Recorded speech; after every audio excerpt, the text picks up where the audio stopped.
Hello दोस्तों, मेरे YouTube channel पे आपका स्वागत है। तो जैसे कि 12th वालों का 4 अप्रैल को मैथ का पेपर हो चुका है, तो उम्मीद है दोस्तों सभी स्टूडेंटों का पेपर अच्छा गया होगा।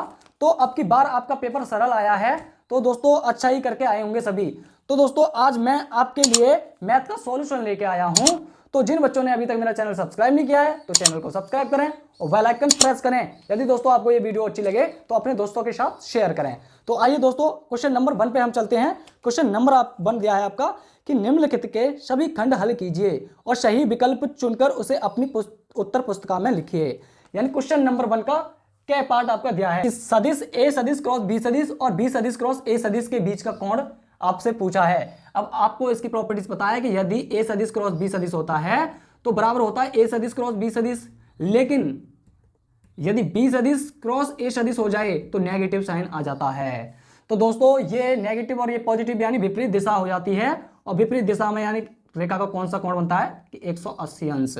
तो कौन सा ऑप्शन सही हो जाएगा कि 4th पार्ट यानी चौथा ऑप्शन राइट हो जाएगा। तो अब के ख पार्ट दिया है कि पूर्णांक के समुच्चय z पर संबंध r निम्नवत परिभाषित है। यानी x और y बिलोंग्स टू r है तो x माइनस वाई का mod less than equal to 1 है। तो z पर यह संबंध r किस प्रकार संबंध होगा कि स्वतंत्र तथा सममित किंतु संक्रामक नहीं है। ये आपको इस प्रकार चेक करने हैं। तो दोस्तों आपको संबंध आना चाहिए कि स्वतंत्र कैसे चेक करते हैं और सममित कैसे चेक करते हैं और संक्रामक कैसे चेक करते हैं। तो मैं आपको इजी वे में बताता हूं कि स्वतंत्र के लिए कि यदि a बिलोंग्स टू z है, क्योंकि आपसे समुच्चय z पर संबंध r निम्नवत परिभाषित है तो इसीलिए a बिलोंग्स टू z है। तो यदि a और a बिलोंग्स टू r हो जाए तो वो तुम्हारा स्वतंत्र संबंध कहलाता है। अब इसी प्रकार मैं एग्जांपल ले लेता हूं कि जैसे 1 में से यदि मैं 1 घटाऊंगा यानी x का मान भी 1 ले लेता हूं और y का मान भी 1 ले लेता हूं, तो मैं 1 में से 1 घटाऊंगा तो 0, और 0 हमेशा 1 से छोटा होता है, तो इसका मतलब ये स्वतंत्र तो होगा ही होगा। और दूसरी बात आपकी सममित क्या आती है कि सममित कैसे चेक करते हैं कि सममित यदि a b belongs to z है तो यदि b belongs to a belongs to r हो जाए तो वो आपका सममित कहलाएगा। अब एग्जांपल ले लेता हूं इसी प्रकार कि यदि मैंने x का मान 1 लिया और y का मान 2 लिया, तो देखो यदि 1 में से माइनस के 2 घटाएंगे तो यानी माइनस का 1 बचेगा और उसका मोड लेंगे तो प्लस का 1 और 1 के बराबर 1 यानी सममित भी होगा। यानी इस कंडीशन को फॉलो करनी चाहिए, ठीक है। और उसके बाद आपका आता है संक्रामक। अब संक्रामक कैसे चेक करते हैं दोस्तों कि a और b और c बिलोंग्स टू z हैं, तो a b belongs to z तथा b बिलोंग्स टू c के लिए क्या होना चाहिए कि a और c बिलोंग्स टू r होना चाहिए, तो वो हमारा संक्रामक कहलाता है। इसी प्रकार मैं एग्जांपल ले लेता हूं कि x का मान ले लेता हूं 1 तो y का मान ले लेता हूं 2 तो z का मान ले लेता हूं 3। ये भी आपका z से ही लिया गया है। तो देखो यदि आप 1 में से 2 घटाएंगे यानी a b के लिए z है ना, तो 1 में से 2 घटाएंगे तो माइनस के 1 और उसका मोड करेंगे तो प्लस का 1 यानी 1 बराबर 1 हो सकता है। तो इसका मतलब a b के लिए है तथा b c चेक करेंगे, फिर b c क्या है 2 3, यदि 2 में से 3 घटाएंगे तो माइनस का 1 ये भी प्लस का 1 यानी ये कंडीशन फॉलो करता है। तो अब इसके लिए ये भी सत्य होना चाहिए कि 1 में से यदि 3 घटाएंगे तो क्या ये कंडीशन को फॉलो करता है। तो देखो 1 में से जब 3 घटाएंगे तो माइनस के 2 बचे और माइनस के 2 यानी पॉजिटिव होते हैं, पॉजिटिव हो जाएंगे मापांक की वजह से, तो ये गलत हो जाएगा क्योंकि 2 1 से छोटा नहीं हो सकता ना ही बराबर हो सकता, तो इसीलिए ये संक्रामक तो बिल्कुल नहीं हो सकता।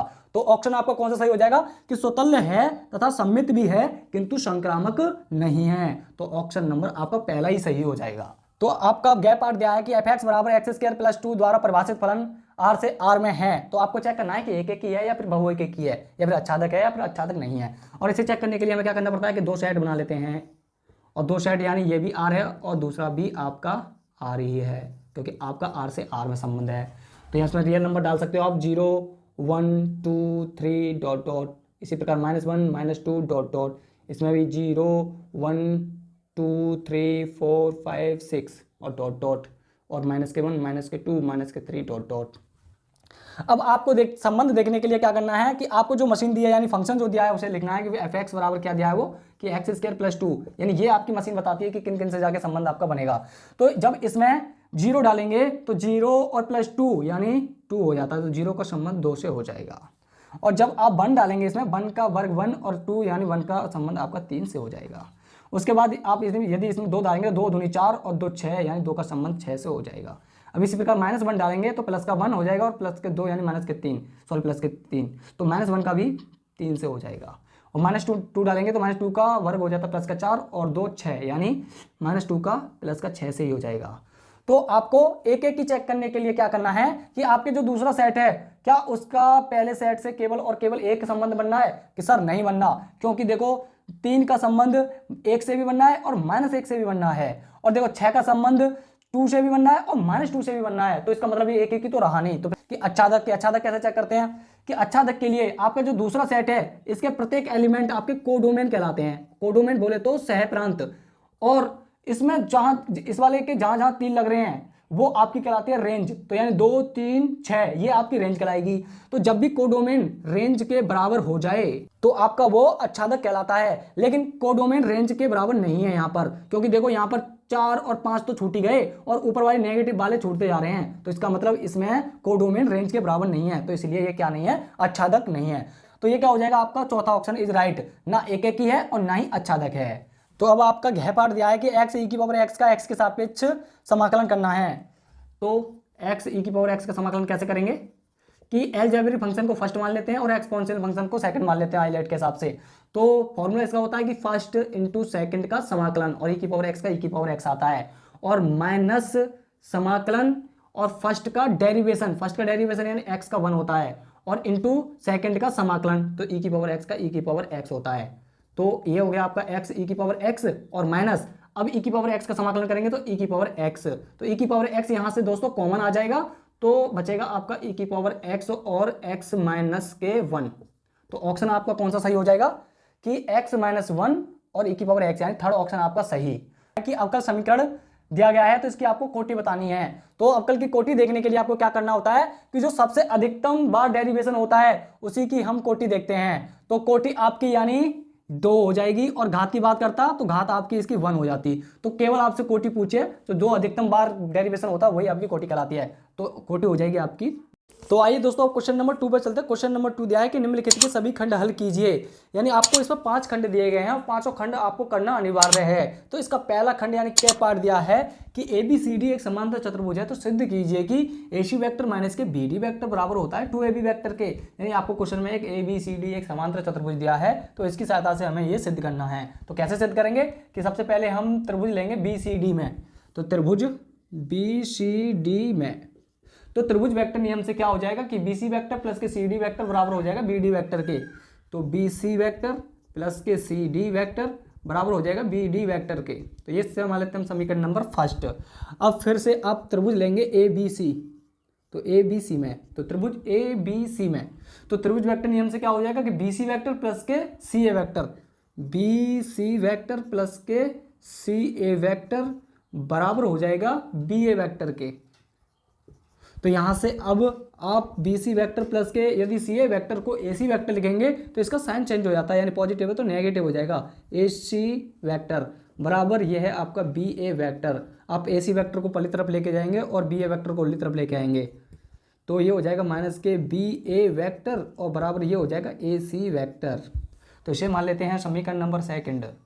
अब समीकरण नंबर सेकंड में से समीकरण नंबर फर्स्ट घटा देंगे, तो क्या हो जाएगा आपका कि AC वेक्टर माइनस के BD वेक्टर, यानी राइट साइड घटाएंगे तो AC वेक्टर माइनस के BD वेक्टर, और बराबर जब लेफ्ट हैंड साइड घटाएंगे तो BC वेक्टर और माइनस के BA वेक्टर में से आपको यानी BC वेक्टर, और ये हो जाएगा प्लस का है तो माइनस का CD वेक्टर।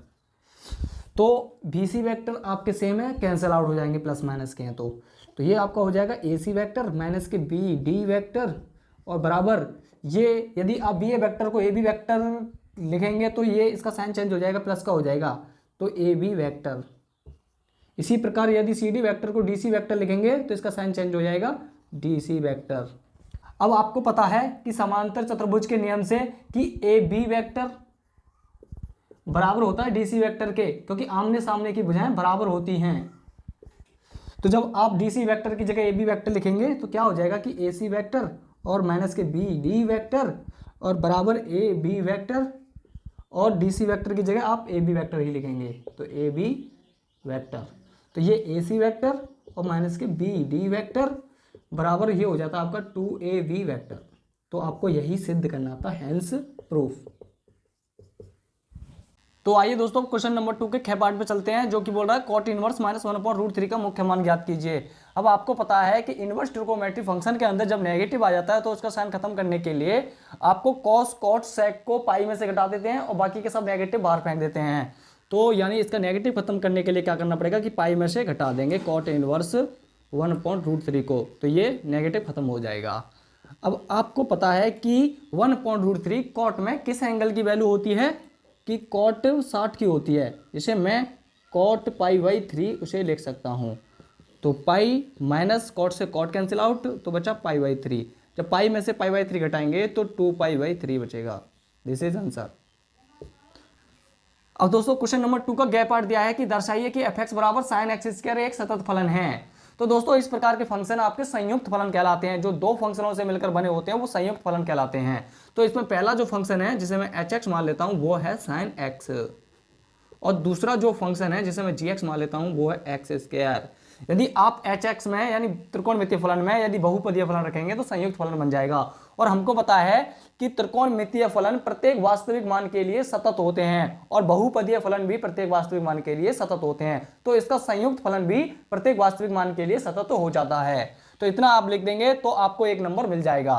तो आप जब इसका संयुक्त फलन बनाएंगे तो कैसे लिखते हैं कि hog x का मतलब होता है कि जहां hx है, x की जगह यदि आप gx रख देंगे तो वो आपका संयुक्त फलन कहलाता है। तो hx आपका फंक्शन है sin x, लेकिन x की जगह आपको x² रखना है, दूसरा फलन रखना है, तो ये आपका संयुक्त फलन है। तो इसी बात को हम लिख देते हैं कि त्रिकोणमितीय फलन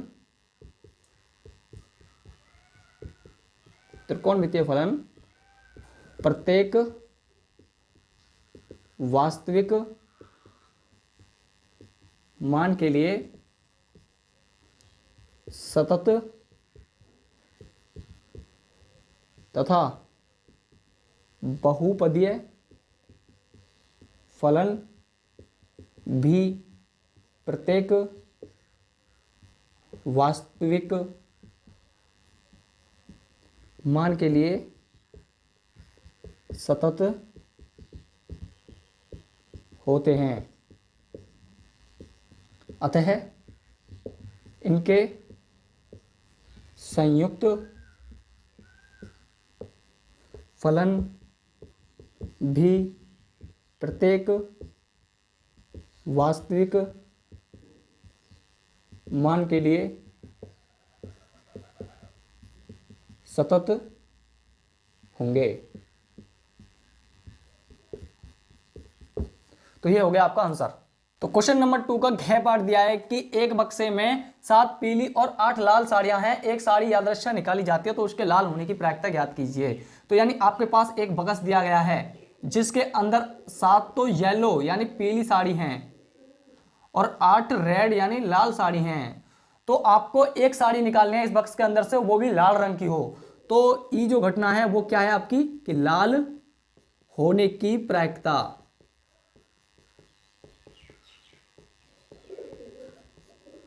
अब आपको जब प्रोबेबिलिटी ई यानी लाल होने की निकालनी है प्रायिकता, तो आपको इसका फॉर्मूला क्या होता है कि number of event upon number of sample.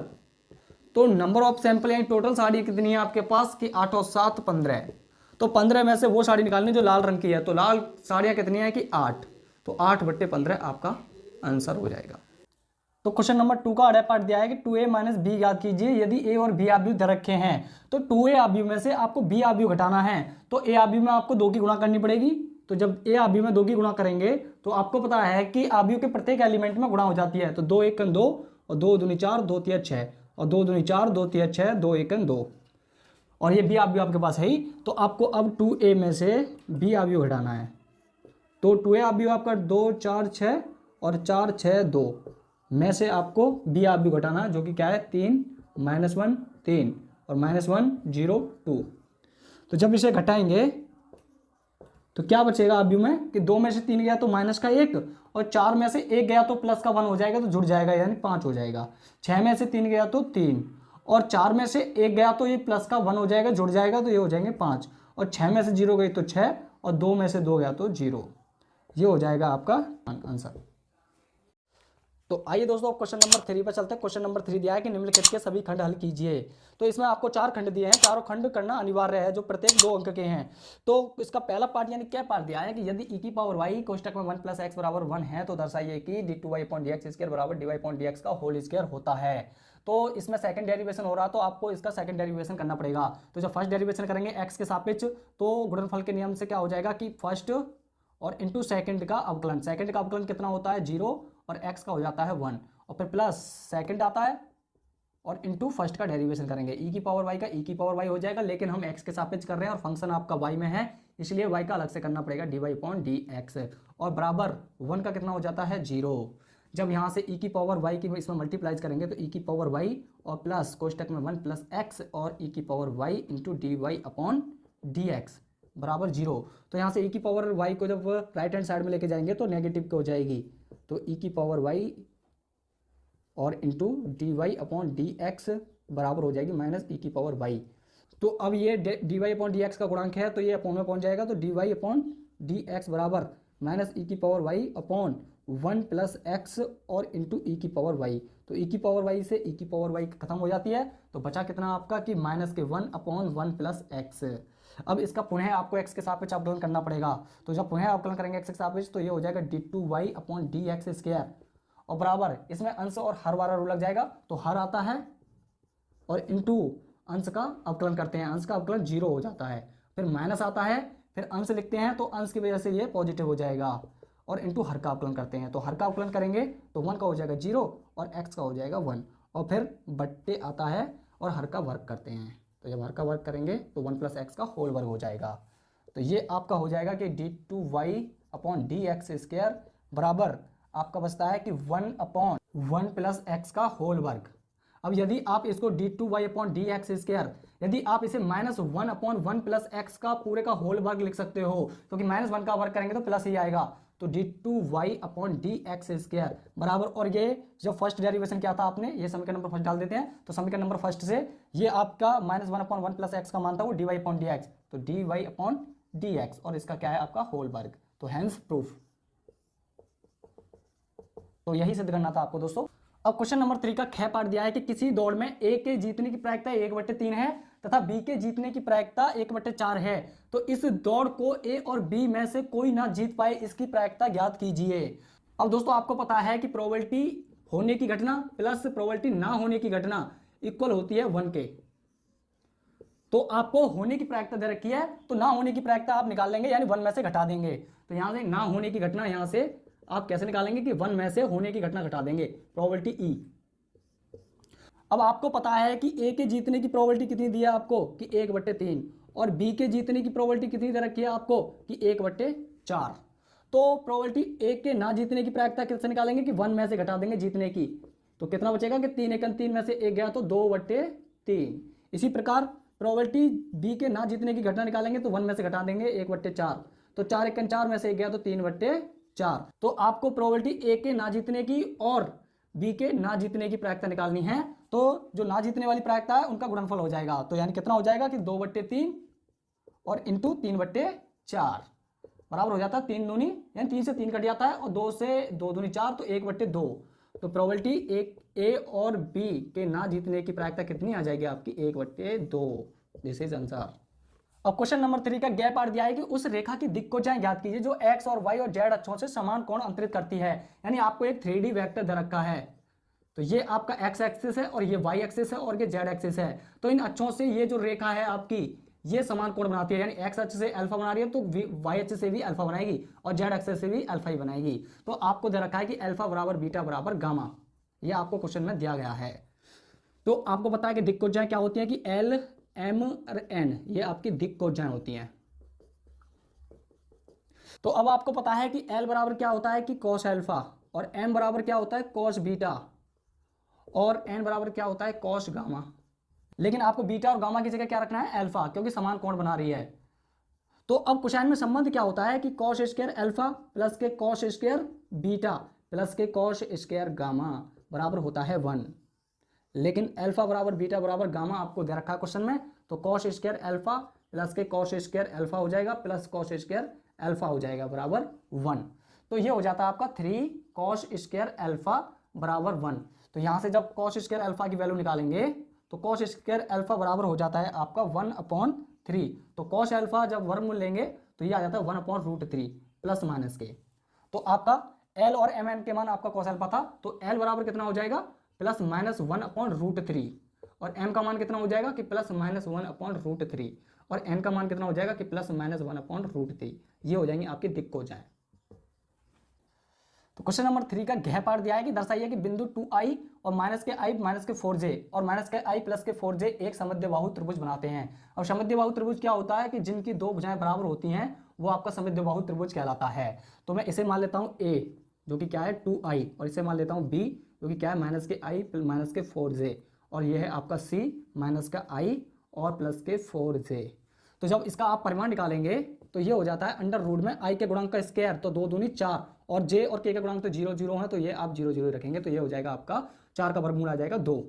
इसी प्रकार आप b का परिमाण जब निकालेंगे तो ये अंडर रूट में i के गुणांक का स्क्वायर यानी -1 का होल वर्ग और प्लस j के गुणांक का होल वर्ग यानी -4 का होल वर्ग। तो जब इसका वर्ग करेंगे तो -1 का वर्ग 1 और प्लस -4 का वर्ग 16, तो ये हो जाएगा आपका अंडर रूट में 17। अब इसी प्रकार c का परिमाण निकालेंगे। जब c का परिमाण निकालेंगे तो i के गुणांक का स्क्वायर यानी -1 का होल स्क्वायर और प्लस j के गुणांक का होल स्क्वायर यानी 4 का वर्ग। तो j हो जाएगा आपका 1 और प्लस 4 चौक 16 और ये अंडर रूट 17 है। तो ये देखो आपने ये दिखा दिया है क्योंकि b बराबर c है आपका, तो इसमें दो भुजाएं आपकी बराबर हैं, तो हैंस प्रूफ कह सकते हैं हम। अतः बिंदु समद्विबाहु त्रिभुज बनाते हैं। तो क्वेश्चन नंबर 4 दिया है कि निम्नलिखित के सभी खंड हल कीजिए। तो इसमें 4 खंड दिए गए हैं और चारों खंड करना अनिवार्य है और प्रत्येक खंड 2 अंक का है। तो इसका पहला पार्ट यानी क्या पार्ट दिया है कि a सदिश बराबर 2i प्लस के 3j प्लस के 2k और b सदिश दिया है i प्लस के 2j प्लस के k। तो a सदिश क्रॉस b सदिश का मान ज्ञात कीजिए। तो a सदिश क्रॉस b सदिश कैसे निकालते हैं कि सारणिक का प्रयोग कर कर, और सारणिक यानी i और ये j और ये k। तो i के नीचे i के गुणांक लिखते हैं यानी 2 और 1 और j के नीचे j के गुणांक यानी 3 और 2 और k के नीचे k के गुणांक यानी 2 और 1। तो जब आप इसका मान निकालेंगे तो r1 के अनुचित प्रसरण कर देंगे। तो r1 के अनुचित जब प्रसरण करेंगे तो a सदिश क्रॉस b सदिश बराबर हो जाता है कि i का गुणांक और तो i के नीचे वाली लाइन दब जाती है और सामने वाली, तो 3 1 3 और माइनस आता है जब क्रॉस मल्टीप्लाइज करते हैं तो 2 दूनी 4, फिर माइनस आता है j का गुणांक इंटू j के गुणांक के नीचे वाली और उसके सामने वाली, तो 2 1 2 फिर माइनस 1 दूनी 2 फिर प्लस k का गुणांक तो k के नीचे वाली लाइन तो और उसके सामने वाली, तो 2 दूनी 4 और माइनस के 1 तिया 3। तो a सदिश क्रॉस के b सदिश बराबर हो जाता है आपका माइनस के i कैप और ये माइनस के 0 इंटू जे कैप और प्लस के k कैप। तो यानी a सदिश क्रॉस के b सदिश बराबर बचता है आपका i कैप और प्लस के k cap. This is answer. तो क्वेश्चन नंबर 4 का ख पार्ट दिया है कि यदि a आव्यूह दिया है और b आव्यूह दिया है तो a भी ज्ञात कीजिए, यानी a की गुणा आपको b में करनी है। और गुणा कैसे करते हैं दोस्तों, यदि 6 2 और ये 9 3 और b आव्यूह आपका 2 5 0 7 8 9 कि इस प्रकार हम गुणा करते हैं। तो जब a b की गुणा करेंगे तो 6 दूनी 12 और प्लस आता है और 9 सत्ते 63, उसके बाद फिर अगली लाइन में तो यानी 6 पंजे 30 प्लस 9 अट्ठे 72, फिर उसके बाद थर्ड कॉलम में यानी 6 0 0 और 9 निम 81। अब इसी प्रकार आप सेकंड रो की करेंगे तो 2 दूनी 4 और प्लस 3 सत्ते 21। अब सेकंड कॉलम में करेंगे रो की तो यानी 2 पंजे 10 और प्लस 3 अट्ठे 24। अब सेकंड रो की अब थर्ड कॉलम में करेंगे तो यानी 2 0 0 और 3 निम 27।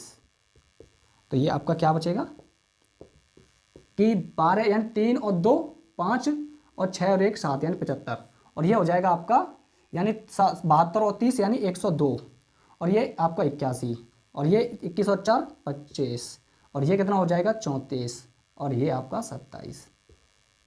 This is answer. अब क्वेश्चन नंबर 4 का गैप पार्ट दिया है कि समाकलन log x का मान ज्ञात कीजिए, यानी आपको log x का x के सापेक्ष समाकलन करना है। तो log x का कोई फॉर्मूला नहीं होता इसलिए 1 इंटू कर लेते हैं, और जब 1 इंटू करेंगे तो फर्स्ट सेकंड का फॉर्मूला लगाएंगे। फर्स्ट सेकंड किसको मानना है आपको कि आई लेट के हिसाब से आप लॉगरिथमेटिक को फर्स्ट मानेंगे और अलजेब्रिक फंक्शन यानी 1 को सेकंड मानेंगे। तो यानी फर्स्ट इंटू सेकंड का समाकलन, और सेकंड का समाकलन यानी ये फर्स्ट है आपका ये सेकंड है, तो 1 का समाकलन कितना हो जाता है x, फिर माइनस आता है तो फर्स्ट का डेरिवेशन log x का डेरिवेशन कितना होता है 1/x, और इंटू सेकंड का समाकलन करते हैं तो सेकंड का समाकलन कितना हो जाता है x, तो x से x खत्म हो जाता है।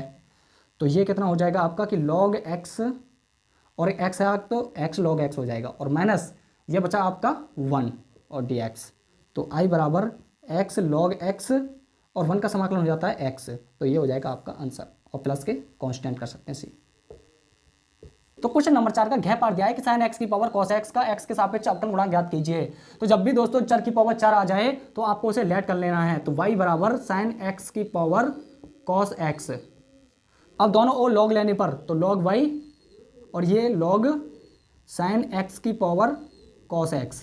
अब आपको प्रॉपर्टीज आती है log की कि जो पावर होती है वो आगे आ जाती है, यानी इंटू में आ जाती है, तो cos x आगे आ जाएगी और इंटू log sin x। अब आप इसका डेरिवेशन कर सकते हैं x के सापेक्ष, तो x के सापेक्ष डेरिवेशन जब करेंगे तो log y का कितना हो जाता है 1/y, और इंटू y का अलग से करेंगे क्योंकि हम x के सापेक्ष कर रहे हैं, तो y का अलग से करेंगे तो dy/dx, और इसका फर्स्ट इंटू सेकंड मानकर। अब फर्स्ट किसको मानना है और सेकंड किसको मानना है कि हम यानी डेरिवेशन में तो किसी को भी मान सकते हैं, तो यानी फर्स्ट इंटू सेकंड का अवकलन, सेकंड का अवकलन कितना हो जाता है कि sin x 1/sin x, और sin x का कितना अलग से करेंगे क्योंकि हमारा जो फंक्शन था वो x के सापेक्ष कर रहे हैं, लेकिन x की जगह sin x आ गया, इसलिए sin x का अलग से करेंगे, तो sin x का अलग से जब करेंगे तो sin x का कितना हो जाता है कि माइनस के cos x, और फिर प्लस आता है सेकंड और इंटू फर्स्ट का डेरिवेशन, फर्स्ट का डेरिवेशन cos x का होता है sin x, तो 1/y और ये dy/dx cos square x upon sin x, और प्लस ये कितना हो जाएगा कि log sin x और इंटू में log sin x। तो जब मैं क्रॉस मल्टीप्लाई करूंगा तो y पहुंच जाएगा इधर को इंटू में, तो ये हो जाएगा dy/dx बराबर ये माइनस के cos square x upon sin x, और प्लस sin x और इंटू में log sin x, और इंटू में जब y पहुंचेगा तो y की वैल्यू रख सकता हूं मैं sin x की पावर cos x। तो ये हो जाएगा दोस्तों आपका आंसर। तो आइए दोस्तों क्वेश्चन नंबर 5 पे चलते हैं। क्वेश्चन नंबर 5 दिया है कि निम्नलिखित में से किन्हीं 5 खंडों को हल कीजिए, यानी आपको इसमें 6 खंड दिए गए हैं जिसमें से आपको केवल 5 खंड हल करने हैं। तो इसका पहला पार्ट यानी क्या पार्ट दिया है कि सिद्ध कीजिए कि सारणिक का मान 0 होता है। तो पहले पता आपको लेफ्ट हैंड साइड उतारनी है, उसके बाद आपको सरल करना है, और हमें पता है कि सारणिक के अंदर हमें 0 से 0 या छोटे से छोटे बनाने की कोशिश करते हैं जिससे कि हमारा सारणिक का प्रश्न करने में आसानी हो। तो जब इसे छोटा से छोटा बनाएंगे तो ऑपरेशन क्या लगाएंगे कि R1 के लिए R2 में से R1 घटा दूं तो 1 मिलेगा, तो R1 के लिए R2 माइनस R1, एंड एक और ऑपरेशन लगा सकता हूं, एक साथ 2 ऑपरेशन लगा सकते हैं हम। यदि R3 में से R2 घटाएंगे तब भी 1 मिलेगा, तो R2 के लिए R3 माइनस के R2, तो फिर क्या बचेगा आपका जब ऑपरेशन लगाएंगे कि ये 14 में से 13 गया तो 1, 17 में से 16 गया तो 1, 20 में से 19 गया तो 1, इसी प्रकार 15 में से 14 गए तो 1, और 18 में से 17 गए तो 1, और 21 में से 20 गए तो 1, और ये 15, 18 और ये 21।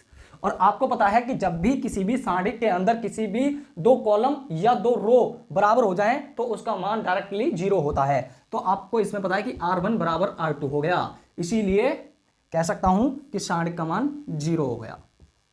तो यही आपको सिद्ध करना था, यानी राइट हैंड साइड। तो आइए दोस्तों क्वेश्चन नंबर 5 के ख पार्ट के फर्स्ट पार्ट पे चलते हैं, जो कि दिया है यदि ए आव्यूह है तो इनवर्स ज्ञात कीजिए। अब आपको पता है इनवर्स ज्ञात करने के लिए सबसे पहले आपका इसको अस्तित्व चेक करना पड़ेगा कि अस्तित्व में है कि नहीं है, और अस्तित्व कैसे चेक करते हैं कि सारणिक का मान कहीं 0 तो नहीं है, ये चेक करना है। उसके बाद आपको माइनर निकालना है, बोले तो यानी उपसारणिक निकालना है। उसके बाद आपको कोफैक्टर यानी सहखंड निकालना है। उसके बाद आपको एडजॉइंट ए निकालना है, यानी बोले तो सहखंडज, और उसके बाद आपका इनवर्स निकलता है। तो आइए इसका पहले अस्तित्व चेक करते हैं, यानी सारणिक का मान 0 तो नहीं है, ये चेक करते हैं। तो ये 1 2 2 -1, तो सारणिक का प्रश्न कैसे करते हैं कि 1 की गुणा -1 में, और जब क्रॉस मल्टीप्लाई करते हैं तो माइनस आता है, 2 दूनी 4, तो ये हो जाता है -5 नॉट इक्वल टू 0। तो इसका मतलब ये अस्तित्व में है। तो उसके बाद आपको सहखंड निकालना है, क्योंकि माइनर निकालना आसान है डायरेक्टली, क्योंकि 2y 2y इसलिए।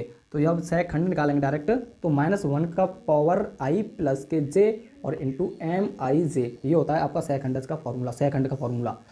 तो जब पहले ही कॉलम पहली ही रो का जब सहखंड निकालेंगे तो -1 की पावर 1 प्लस के 1 और इंटू M11, तो इसका मतलब -1 की पावर ये सम है तो ये पॉजिटिव रहेगा। और M11 यानी माइनर कैसे निकालते हैं कि पहली ही कॉलम और पहला ही रो को दबका लेते हैं, बचा आपका -1, तो इसका हो जाएगा -1।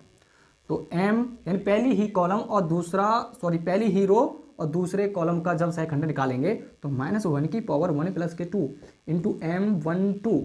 इसका मतलब कि ये हो जाएगा आपका नेगेटिव क्योंकि विषम घात है, और m12 कितना हो जाएगा, यानी पहली कॉलम पहले रो दूसरा कॉलम यानी 2 बचेगा तो -2 हो जाएगा। अब इसी प्रकार दूसरी रो और पहला कॉलम का जब सहखंड निकालेंगे तो -1 की पावर 2 + के 1 और इंटू m21। तो ये तो आपका हो जाएगा नेगेटिव क्योंकि विषम घात है, और इंटू m21 कितना हो जाएगा, यानी दूसरी रो और पहला कॉलम यानी 2 केवल, तो ये -2 हो जाएगा। इसी प्रकार दूसरी रो और दूसरे कॉलम का जब सहखंड निकालेंगे तो -1 की पावर 2 + के 2 और इंटू m22, ये हो जाएगा आपकी यानी पॉजिटिव क्योंकि समघात है, और इंटू m22 कितना हो जाएगा, यानी दूसरी रो और दूसरा कॉलम तो केवल 1, तो यानी 1 हो जाएगा। इसका मतलब आपका कोफैक्टर बोले तो सहखंड का आव्यूह कितना आ गया आपका कि -1 और -2 और -2 और के 1, ये आ गया आपका कोफैक्टर यानी सहखंड। उसके बाद आपको एडजॉइंट ए निकालते हैं, और एडजॉइंट ए कैसे निकालते हैं, यानी जिसे हम सहखंडज कहते हैं। तो एडजॉइंट ए निकालते हैं हम कि कोफैक्टर का ट्रांसपोज कर देते हैं, यानी कॉलम को रो में और रो को कॉलम में जब चेंज कर देंगे तो एडजॉइंट ए निकल जाएगा। वो भी किसका करना, कोफैक्टर का। तो एडजॉइंट ए बराबर यानी कोफैक्टर का जब कोफैक्टर का जब रूपांतरण करेंगे तो यानी यानी ये जो रो है वो कॉलम बन जाएगी -1 - के 2, और ये जो रो है ये भी कॉलम बन जाएगी -2 और के 1। तो ये हो जाएगा आपका एडजॉइंट ए। अब इसके बाद हमें पता है कि इन्वर्स निकालने के लिए इसका फॉर्मूला होता है कि एडजॉइंट ए और अपॉन मॉड ए यानी साडिक ए, ये होता है आपका ए इन्वर्स ज्ञात करने के लिए फॉर्मूला। तो ए इन्वर्स बराबर एडजॉइंट ए कितना निकला आपका कि -1 - के 2 और ये -2 और ये 1 और एक बट्टे, यानी बट्टे में कितना था मॉड ए का मान, यानी कितना निकला था आपका -5। तो ये आपका हो जाएगा आंसर। चाहे तो आप माइनस के इसमें मल्टीप्लाइज कर सकते हो, और ये जब मल्टीप्लाइज करेंगे माइनस की तो ये हो जाएगा +1 और ये प्लस का और ये भी प्लस का और ये भी प्लस का, सॉरी माइनस का, क्योंकि हमें पता है कि किसी भी आव्यूह के अंदर यदि किसी भी कांस्टेंट की गुणा करते हैं तो वो प्रत्येक एलिमेंट में हो जाती है। तो दोस्तों ये हो जाएगा आपका इनवर्स आंसर। तो आइए दोस्तों क्वेश्चन नंबर 5 के ख पार्ट का सेकंड पार्ट देखते हैं, जो कि दिया है अंतराल 0 से 3 पर कि फंक्शन इतने के उच्चतम मान और निम्नतम मान ज्ञात कीजिए। तो दोस्तों इसका उच्चतम मान और निम्नतम मान कैसे निकालते हैं कि आपको जो फंक्शन दिया है उसका पहले बात डेरिवेशन करते हैं। तो फंक्शन आपका दिया है कि 3x⁴ और -8x³ और +12x² और -48x और +25, ये आपका फंक्शन दिया है। तो सबसे पहले इसका डेरिवेशन करेंगे कि f' बराबर, यानी इसका जब डेरिवेशन करेंगे तो कितना हो जाएगा 4×12x³ और -8×24x² और प्लस के 12×24x और -48 और इसका हो जाएगा 0। तो f' बराबर कितना आ जाएगा आपका कि 12x³ और -24x² और प्लस के 24x और -48 बराबर, सॉरी।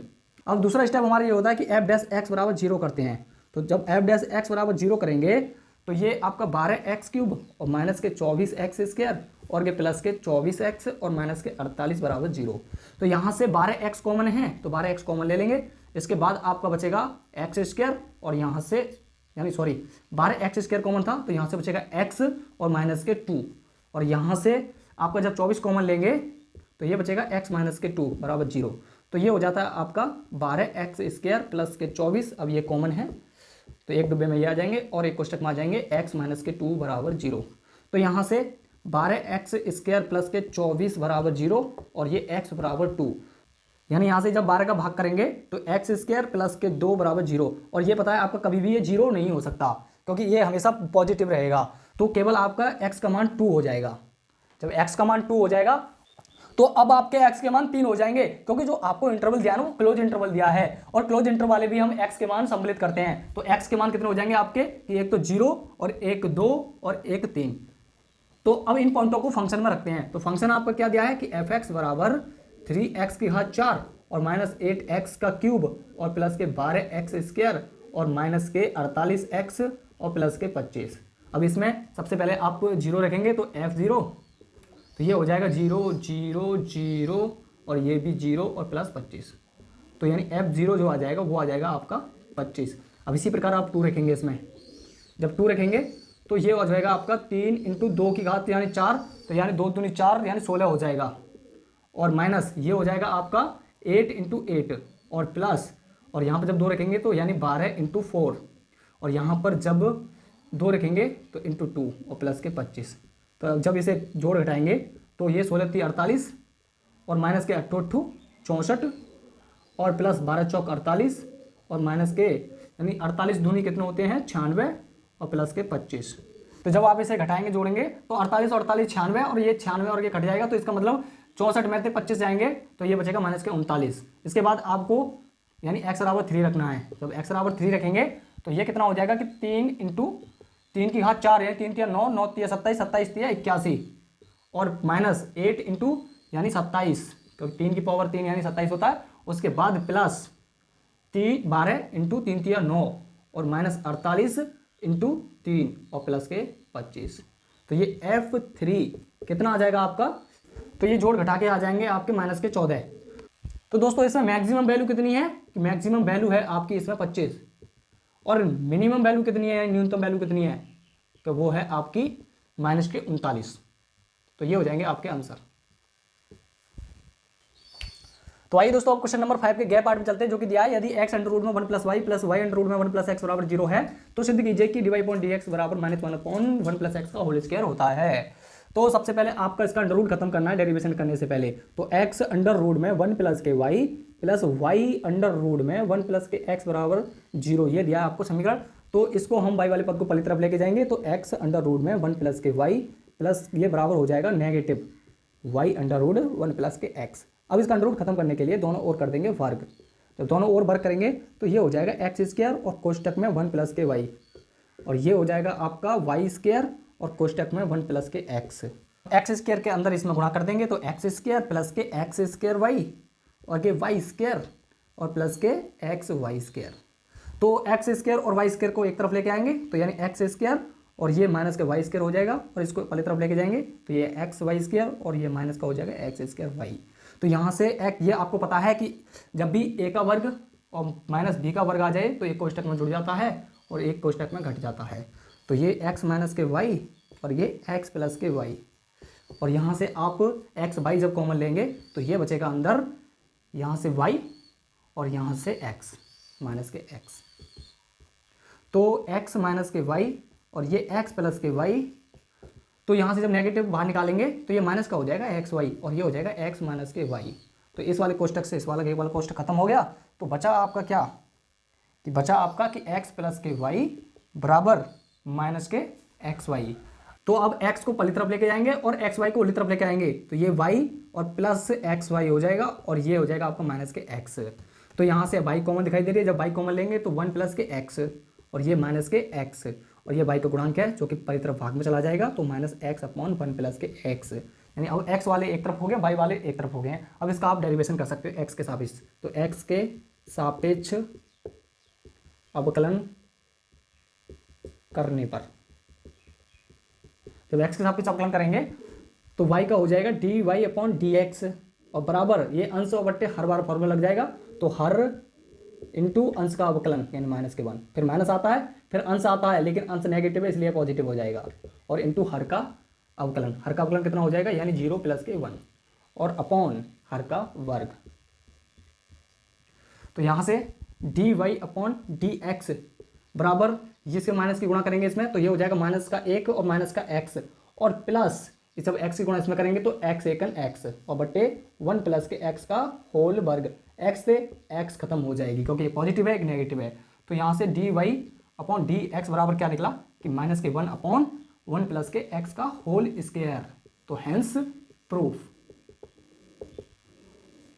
तो क्वेश्चन नंबर 5 का घ पार्ट दिया है कि समाकलन लिमिट दिया 0 से a और अंडर रूट में x upon under root x plus under root में a माइनस x का मान ज्ञात कीजिए, यानी आपको x के सापेक्ष इसका समाकलन ज्ञात करना है। तो दोस्तों मैंने आपको बताया था कि जब भी आपकी लिमिट 0 से a आ जाए तो जहां फंक्शन में x है वहां पर आपको a में से x घटा देनी है। ये वाली आपको प्रॉपर्टी लगानी है जो कि गुणधर्म नंबर 4 है। तो यानी क्या करना है आपको कि x की जगह a में से घटा देते हैं। तो ये प्रॉपर्टी नंबर आपकी 4 होती है। तब इसमें इसे यूज करेंगे तो आपका जो समाकलन है उतार लेंगे पहले कि 0 से a और अंडर रूट में x अपॉन अंडर रूट में एक्स प्लस के अंडर रूट में ए माइनस एक्स। तो ये आपका इंटीग्रेशन दे रखा है। समीकरण नंबर फर्स्ट मान लेते हैं हम। अब आपको जब इसमें प्रॉपर्टीज यूज करेंगे तो प्रॉपर्टीज क्या है आपकी कि जहाँ x है वहाँ पर a में से x को घटा देना है। तो a minus x upon a minus x और प्लस अंडर रूट में a माइनस एक्स और dx। तो i बराबर 0 से a और ये है आपका अंडर रूट में a minus x upon under root में a माइनस एक्स और प्लस अंडर रूट में माइनस, यानी a माइनस की इसमें मल्टीप्लाई हो जाएगी तो a माइनस के a हो जाएगा और ये हो जाएगा प्लस का और dx। अब a से a कैंसिल आउट हो जाएगा तो यानी i बराबर कितना हो जाएगा कि 0 से a और अंडर रूट में a minus x upon under root में a माइनस एक्स और प्लस के अंडर रूट x। ये समीकरण नंबर हम इसे मान लेते हैं सेकंड। अब समीकरण नंबर फर्स्ट और सेकंड को जोड़ने पर, तो जब समीकरण नंबर फर्स्ट और सेकंड को जोड़ेंगे तो ये हो जाएगा 2i। और देखो आपके जो हर हैं बिल्कुल सेम है, क्योंकि देखो आगे पीछे हो रहा है बस under root x plus under root में a माइनस एक्स, वही आपका ही है। और जब आपके हर सेम हो जाए तो केवल अंश अंश से जुड़ जाते हैं, और अंश अंश से जुड़ेंगे तो अंडर रूट में x प्लस के और कितना है ये अंडर रूट में a माइनस एक्स और अपॉन हर में क्या था सेम आपका कि अंडर रूट में यानी x कह सकते हो अंडर रूट में x प्लस के अंडर रूट में a माइनस एक्स और ये dx। देखो दोस्तों ये हर भी और अंश आपका सेम है तो ये कैंसिल आउट हो जाएगा। तो 2i बराबर आपका बचा केवल 1 और dx। और दोस्तों आपकी लिमिट थी यहाँ पर 0 से a, तो ये भी आपकी 0 से a। तो 2i बराबर और 1 का समाकलन आपसे आता है कितना होता है कि x और लिमिट कितनी है आपकी 0 से a। तो जब आप इसमें लिमिट पुट करेंगे तो पहले अपर लिमिट पुट करते हैं और माइनस फिर लोअर लिमिट पुट करते हैं। तो 2i बराबर a, तो i बराबर कितना आ जाएगा आपका कि a/2। This is answer. तो आइए दोस्तों क्वेश्चन नंबर 5 का चैप पार्ट यानी आखिरी पार्ट दिया है कि फलन f(x) बराबर का x बराबर 3 पर सातत्य तथा अवकलनीयता की जांच कीजिए। तो सतत कैसे चेक करते हैं कि जब भी आपकी left hand limit equal to right hand limit equal to point of बराबर आ जाते हैं तो उस पॉइंट पर आपका सतत कहलाता है। तो आपको किस पॉइंट पर चेक करना है कि x बराबर 3 पर चेक करना है कि ये फंक्शन सतत है कि नहीं है। तो सबसे पहले हम लेफ्ट हैंड लिमिट निकालते हैं और लेफ्ट हैंड लिमिट तो लिमिट x टेंड टू यानी कितना पॉइंट था 3, तो 3 से नेक कम, तो 3 से नेक कम पर आपको फंक्शन देखना है। तो लिमिट x टेंड टू 3 से नेक कम पर फंक्शन कौन सा है आपका कि ये जो आपका लिख रहा है ना x नॉट इक्वल टू 3, इसका मतलब होता है कि x का मान 3 से बड़ा भी है और x का मान 3 से छोटा भी है, यानी ये दोनों बातों के लिए फॉलो करता है। तो ये जो फंक्शन आ जाएगा आपका कि x माइनस के 3 मॉड में अपॉन x माइनस 3। तो अगले स्टेप में आप h टेंड टू 0 बनाएंगे लिमिट को, तो क्या हो जाएगा कि जहाँ x है वहाँ 3 में से h को घटा देते हैं। तो ये हो जाएगा 3 माइनस के h और माइनस के 3 आपके पास था ही और बटे यानी 3 माइनस h और ये माइनस 3। तो ये कितना हो जाएगा कि 3 से 3 कैंसिल आउट हो जाएगा, ये 3 से 3 कैंसिल आउट हो जाएगा। तो बचेगा आपके पास लिमिट h टेंड टू 0, ऊपर बचा रह जाएगा माइनस का h मॉड में और नीचे रहेगा माइनस के h। लेकिन ये जब आप नेगेटिव को बाहर निकालेंगे मापांक से तो ये हो जाता है प्लस का। तो लिमिट h टेंड टू 0, तो ये प्लस का और ये नेगेटिव का, तो h से h कैंसिल आउट, तो बचेगा आपका limit h tend to 0 minus के 1। तो जब इसमें आप लिमिट पुट करेंगे तो ये माइनस का 1 ही रहेगा। इसके बाद आपको राइट हैंड लिमिट चेक करनी है। जब राइट हैंड लिमिट चेक करेंगे तो लिमिट x टेंड टू 3 से नेक ज़्यादा, तो नेक ज़्यादा पर फंक्शन आपको देखना है जो कि क्या है कि यही आपका फंक्शन है। तो लिमिट x टेंड टू 3 से नेक ज़्यादा पर फंक्शन आपका मॉड में x माइनस 3 अपॉन के x माइनस 3। तब अगले स्टेप में आप लिमिट को h टेंड टू 0 बनाएंगे, तो जहाँ x है वहाँ 3 प्लस h कर देंगे, तो 3 प्लस h माइनस के 3 और अपॉन 3 प्लस के h माइनस के 3। तो 3 से 3 कैंसिल आउट हो जाएगा और ये 3 से 3 कैंसिल आउट हो जाएगा। तो ये बचेगा आपके पास लिमिट h टेंड टू 0 और ऊपर बचेगा मॉड में h और अपॉन में h। तो अब आपको पता है कि लिमिट h टेंड टू 0, तो जब मॉड में से h को बाहर निकालेंगे तो ये पॉजिटिव ही आएगा, तो h अपॉन h यानी h से h कैंसिल आउट हो जाएगा। तो बचेगा आपके पास लिमिट h टेंड टू 0 1। जब आप इसमें लिमिट पुट करेंगे तो ये 1 ही रहेगा क्योंकि इसमें कोई भी चर राशि नहीं है। तो देखो जब आपकी लेफ्ट हैंड लिमिट और राइट हैंड लिमिट ही बराबर ना आए तो आपको पॉइंट ऑफ पर चेक करना ही नहीं है। तो आपकी लेफ्ट हैंड लिमिट बराबर नहीं आ रही राइट हैंड लिमिट के, तो आपको अगला पॉइंट करना ही नहीं है चेक। तो अतः कह सकते हैं कि अतः x बराबर 3 पर सतत नहीं है। तो दोस्तों जब भी x बराबर 3 पर सतत नहीं होगा तो आपको अवकलनीयता की तो जांच बिल्कुल ही नहीं करनी है, क्योंकि जब आपका सतत होगा तभी आपको अवकलनीयता की जांच करनी है। तो सतत नहीं है तो अवकलनीयता भी नहीं है, इसीलिए मैं कह सकता हूं कि x बराबर 3 पर सतत नहीं है तो अवकलनीयता भी नहीं होगा। अतः कह सकता हूं मैं कि left hand differential not equal to right hand differential. तो ये हो जाएगा आपका आंसर। तो आइए दोस्तों क्वेश्चन नंबर 6 पे चलते हैं। क्वेश्चन नंबर 6 दिया है कि निम्नलिखित में से किन्हीं 5 खंडों को हल कीजिए। तो इसमें आपको 6 खंड दिए हैं जिसमें से केवल आपको 5 खंड हल करने हैं। तो इसका पहला पार्ट यानी क्या पार्ट दिया है कि इंटीग्रेशन लिमिट दी गई है -π/4 से π/4 साइन स्क्वायर एक्स का एक्स के सापेक्ष मान ज्ञात कीजिए। तो दोस्तों जब भी आपकी इंटीग्रेशन की लिमिट -a से a दे रखी हो तो आपको वहां पर प्रॉपर्टी नंबर 6 लगानी है। अब दोस्तों प्रॉपर्टी नंबर 6 क्या होती है कि जहां आपका x है वहां -x रखना है। आपको देखना है कि ये फंक्शन ऑड है या इवन है। ऑड और इवन कैसे देखते हैं कि -a और a जहां x है वहां -x रखेंगे। तो यदि आपका फंक्शन पॉजिटिव आता है तो आपका फंक्शन इवन कहलाता है, और जब फंक्शन आपका इवन हो जाएगा तो आपका इंटीग्रेशन जो हो जाएगा वो हो जाएगा 0 से a f(x). ये आपका न्यू इंटीग्रेशन हो जाएगा जब आपका फंक्शन यदि इवन होता है। और यदि आपका x बराबर -x रखने पर यदि नेगेटिव आता है फंक्शन आपका यानी माइनस के f(x) आता है तो आपका फंक्शन ऑड कहलाता है और उसका इंटीग्रेशन डायरेक्टली 0 हो जाता है। तो दोस्तों अब इस फंक्शन को चेक करेंगे। आपका जो फंक्शन दिया है वो है f(x) बराबर साइन स्क्वायर एक्स। इस फंक्शन में आप x की जगह -x रखेंगे तो ये हो जाता है साइन स्क्वायर माइनस के x। अब आपको पता है कि साइन नेगेटिव को बाहर फेंक देता है, तो जब नेगेटिव को बाहर फेंकेगा तो माइनस साइन x का होल वर्ग हो जाएगा। तो इस होल वर्ग की वजह से ये माइनस हो जाएगा प्लस, तो f माइनस एक्स बराबर आ जाएगा आपका साइन स्क्वायर x। तो यानी f माइनस एक्स बराबर है आपका f(x), यानी ये पॉजिटिव फंक्शन है और पॉजिटिव है तो मैं कह सकता हूँ अतः फलन इवन है। जब इवन होगा तो आपका न्यू इंटीग्रेशन क्या हो जाएगा कि 2 लिमिट हो जाएगी 0 से π/4 और फंक्शन यानी साइन स्क्वायर एक्स और dx। अब आपको पता है साइन स्क्वायर एक्स का समाकलन होता नहीं है, इसलिए आप साइन स्क्वायर एक्स की वैल्यू निकालेंगे जो किससे निकलेगी cos 2x के फॉर्मूले से, जो कि 1 - 2 साइन स्क्वायर एक्स। तो यहाँ से साइन स्क्वायर एक्स की जब वैल्यू निकालेंगे तो ये आ जाएगी आपकी साइन स्क्वायर एक्स बराबर 1 - के cos 2x अपॉन के 2। तो जहाँ साइन स्क्वायर एक्स है वहाँ पर 1 - cos 2x अपॉन 2 रख सकते हैं। तो 2 0 से π/4 और ये आपका 1 - cos 2x और बटे 2 और ये है dx।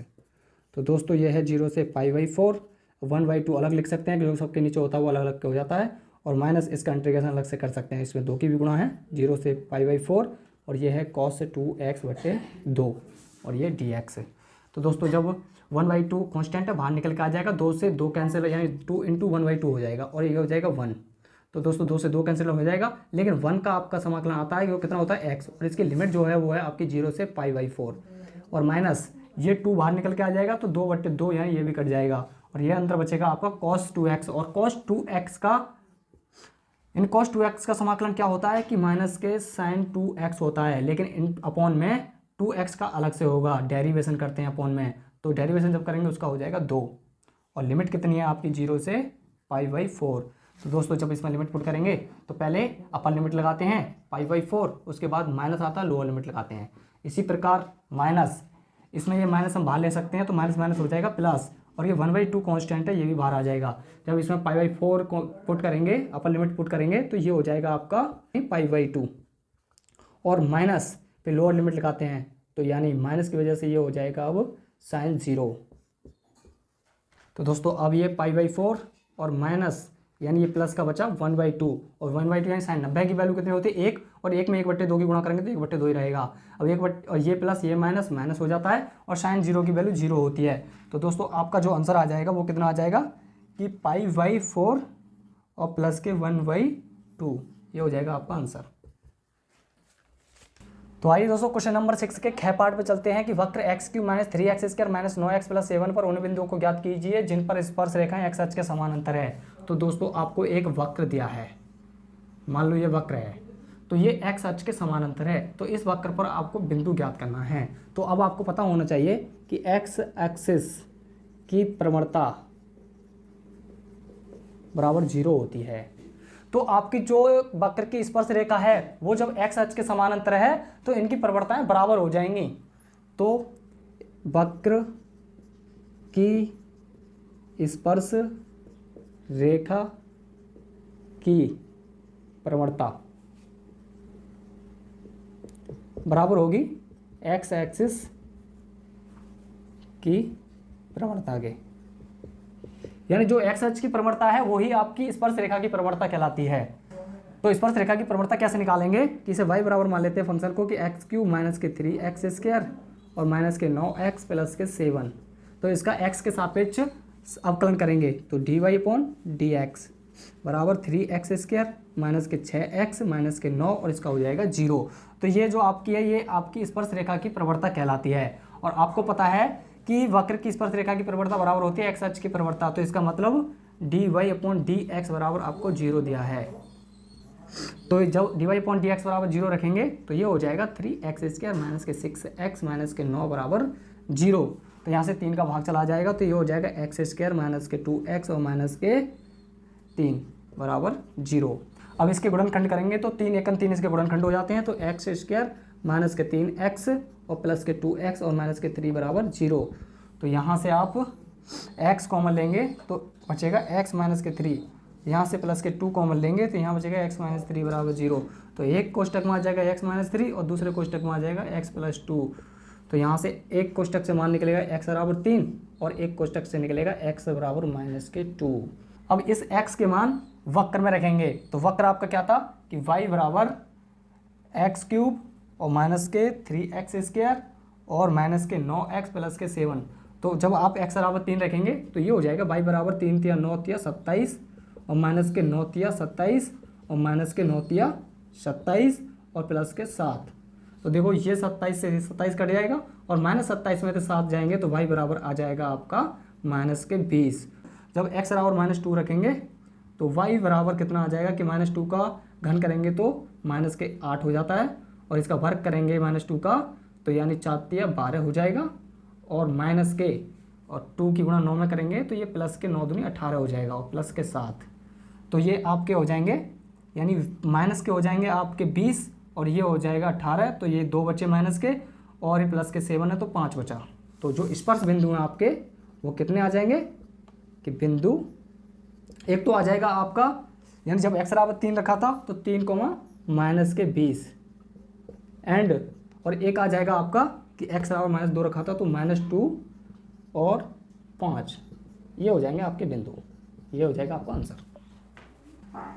तो जो क्वेश्चन कम समय में हो जाता है उस क्वेश्चन को हम पहले करेंगे क्योंकि आपको एक्स्ट्रा क्वेश्चन दे रखे होते हैं तो आपको कम समय में होने वाले क्वेश्चन को पहले करेंगे। और जो क्वेश्चन आपका एक्स्ट्रा है वो आप मुझे कमेंट बॉक्स में पूछ सकते हो यदि आपकी कोई प्रॉब्लम बनती है तो आपको क्वेश्चन नंबर 6 का गृह पाठ दिया है कि सदिश a सदिश प्लस b सदिश और a सदिश माइनस b सदिश में से प्रत्येक के लंबवत इकाई सदिश क्या होगा, जहां a सदिश और b सदिश दिया है। तो दोस्तों आपको a सदिश प्लस b सदिश निकालना है और ये a सदिश प्लस b सदिश इनको जोड़ देंगे तो ये कितना है i प्लस के j प्लस के k और ये प्लस के i प्लस के 2j और प्लस के 3k। तो जब इन्हें जोड़ेंगे तो मैं इसे मान लेता हूँ कोई c कि c सदिश है ये कोई a सदिश प्लस b सदिश बराबर, क्योंकि ये हो जाएगा i और i 2i और ये हो जाएगा आपका j और यह 2 यानी 3j और ये हो जाएगा 1 और 3 यानी 4k। तो c सदिश जो है आपका क्या आ जाएगा कि 2i और प्लस के 3j और प्लस के 4k। अब इसी प्रकार आपको a सदिश माइनस के b सदिश निकालना है यानी a सदिश में से आपको b सदिश घटाना है। तो माइनस b सदिश यानी i माइनस के 2j और माइनस के 3k। तो इसको मैं कोई d सदिश मान लेता हूँ कि ये a सदिश माइनस के b सदिश बराबर ये i में से i गया तो 0 और ये j में से एक माइनस 2j गए तो माइनस के j बचेंगे। इसी प्रकार यदि k में से माइनस के 3k गए तो माइनस के 2k बचेंगे। तो ये आपका आ गया d सदिश। तो अब आपको c सदिश क्रॉस d सदिश निकालना है तो i और j और k। तो i के नीचे i के गुणांक, तो i के गुणांक यानी कहाँ है ये 2 और यहाँ पर कितना है, यहाँ पर तो है ही नहीं है तो ये 0 रहेगा। और यहाँ पर j के नीचे गुणांक तो j का कितना है 3 और यहाँ पर माइनस के 1 और यहाँ पर k के गुणांक यानी 4 और यहाँ पर माइनस के 2। तो जब इसका R1 के अनुरूप प्रश्न करेंगे तो C सदिश क्रॉस D सदिश क्या आ जाएगा कि I इंटू, तो I के नीचे वाली लाइन और सामने वाली लाइन, तो 3 दूनी 6 माइनस के, फिर माइनस आता है क्रॉस मल्टीप्लाइज करते हैं, तो माइनस के 1 की गुणा 4 में करेंगे तो माइनस के 4, लेकिन इस माइनस की वजह से प्लस के 4 हो जाएंगे। फिर माइनस आता है फिर जे का गुणांक, और जे के नीचे वाली और सामने वाली, तो 2 दूनी 4 माइनस के 4 हो जाएगी, और इसकी 0 की 4 में करेंगे तो ये माइनस 0 हो जाएगा। अब प्लस के का गुणांक और के नीचे वाली लाइन और सामने वाली, तो 2 एकम 2 माइनस के 2 और फिर माइनस 0 के 3 में तो 0। तो ये C क्रॉस D सदिश कितना आ जाएगा आपका कि माइनस के 2i, और यहाँ से ये माइनस और ये माइनस प्लस के 4j, और ये हो जाएगा आपका माइनस के 2k। अब आपको इसका इकाई लंबवत सदिश निकालना है, तो यानी C सदिश क्रॉस D सदिश निकालना पड़ेगा, इसका मापांक निकालना पड़ेगा, यानी परिमाण निकालना पड़ेगा। तो इसका जब परिमाण निकालेंगे तो वो कितना हो जाएगा कि अंडर रूट में I के गुणांक का स्क्वायर है माइनस 2 का स्क्वायर प्लस J के गुणांक का स्क्वायर प्लस के गुणांक का स्क्वायर, तो ये हो जाता है आपका कि अंडर रूट में 2 दूनी 4 प्लस के 4 चौक 16 और प्लस के 2 दूनी 4, तो यानी ये हो जाएगा आपका अंडर रूट में 24, क्योंकि 16 और 8 होते हैं 24। तो इसके बाद आपको जब लंबवत इकाई सदिश निकालेंगे तो उसका फॉर्मूला क्या होता है कि C सदिश क्रॉस D सदिश का जब इकाई सदिश निकालेंगे तो क्या होता है कि ऊपर तो इसका सदिश आता है, यानी C सदिश क्रॉस D सदिश, और बट्टे इसका परिमाण आता है। तो जब ऊपर C सदिश क्रॉस D सदिश रखेंगे तो वो कितना सदिश है कि माइनस के 2i और प्लस के 4j और माइनस के 2k और अपॉन इसका परिमाण कितना निकला था अंडर रूट में 24। तो C सदिश क्रॉस D सदिश का परिमाण कितना आ जाएगा इसका कि माइनस के 2 अपॉन अंडर रूट में 24, जो सबके नीचे होता है अलग अलग के नीचे लिख देते हैं, और ये प्लस के 4 अपॉन अंडर रूट में 24 और ये जे कैप, और माइनस के 2 अपॉन अंडर रूट में 24 और ये के कैप। तो दोस्तों ये हो जाएगा आपका इकाई लंबवत सदिश आंसर।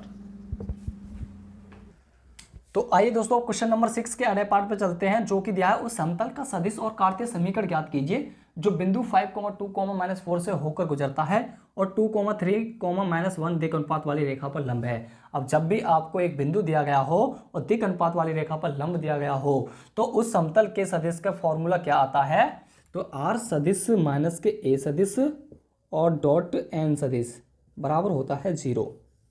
तो ये होता है आपके समतल का सदिश का समीकरण। तो इसमें आपको बिंदु दिया है, इसे हम ए से प्रदर्शित कर देते हैं कि 5,2,-1। ये जो बिंदु होता है इसका स्थिति सदिश बनाएंगे तो ए सदिश बराबर आ जाएगा 5i कैप और प्लस के 2j कैप और माइनस के 4k कैप। इसी प्रकार आपको एन सदिश दिया है, यानी एन सदिश क्या होता है कि दिक् अनुपात वाली रेखा पर लंब होता है, जो कि ai कैप प्लस के vj कैप प्लस के cj कैप होता है। तो ए बी सी के मान आप क्या है दिक् अनुपात के मान 2, 3, -1 तक रखें, तो एन सदिश बराबर 2i कैप प्लस के 3j कैप और प्लस के सी की जगह माइनस के k कैप हो जाएगा। तो अब इनको फॉर्मूले में रख देंगे, तो r सदिश माइनस ए सदिश कितना है आपका कि 5i और प्लस के 2j और माइनस के 4k और डॉट एन सदिश कितना है आपका कि 2i और प्लस के 3j और माइनस के k कैप बराबर 0। तो दोस्तों ये हो जाता है आपका समतल का सदिश का समीकरण। लेकिन आपसे और कार्तीय समीकरण भी पूछा है, तो कार्तीय समीकरण निकालने के लिए केवल आपको जहां r सदिश है वहां पर आपको xi और प्लस के yj और प्लस के zk रख देना है और सरल कर देना है, तो कार्तीय रूप आ जाएगा। तो जहां r सदिश है वहां पर xi और प्लस के yj और प्लस के zk रखेंगे और माइनस इसके अंदर मल्टीप्लाइज हो जाएगी, तो ये माइनस के 5i कैप और माइनस का हो जाएगा 2j कैप और ये माइनस प्लस के 4k कैप और डॉट 2i कैप और प्लस के 3j कैप माइनस के k कैप बराबर 0। तो जब इसे घटाएंगे तो x माइनस के 5i कैप और प्लस y माइनस के 2j कैप और उसके बाद plus z plus 4k cap, ये हो जाएगा आपका अंदर, और डॉट 2i कैप प्लस के 3j कैप और माइनस के k कैप। अब आपसे a सदिश डॉट b सदिश का फॉर्मूला आता है, यानी डॉट प्रोडक्ट कैसे करते हैं कि i के गुणांक के साथ गुणा करते हैं और y j के साथ और k के साथ। तो x माइनस 5 की 2 में करेंगे तो ये हो जाएगा आपका 2x, यानी 2x माइनस के 10, और उसके बाद j के गुणांक के गुणा करेंगे तो 3y और माइनस के 3 दूनी 6, और फिर प्लस फिर k के गुणांक की करेंगे तो k का गुणांक -1 है तो माइनस के z हो जाएगा और ये माइनस के 4 हो जाएगा और बराबर 0। तो ये हो जाता है आपका 2x और माइनस के 10 यानी माइनस के 3y और ये माइनस के z ले लेते हैं पहले चर वाली को और अचर को बाद में रख देंगे। तो 10 और 6 16, 16 और 4 20, ये होता है माइनस के 20 बराबर 0। तो यहाँ से 2x माइनस के 3y कॉन्स्टेंट को पहले तरफ लेके जाएंगे तो z बराबर हो जाएगा आपका 20। तो ये हो जाएगा आपका कार्तीय समीकरण।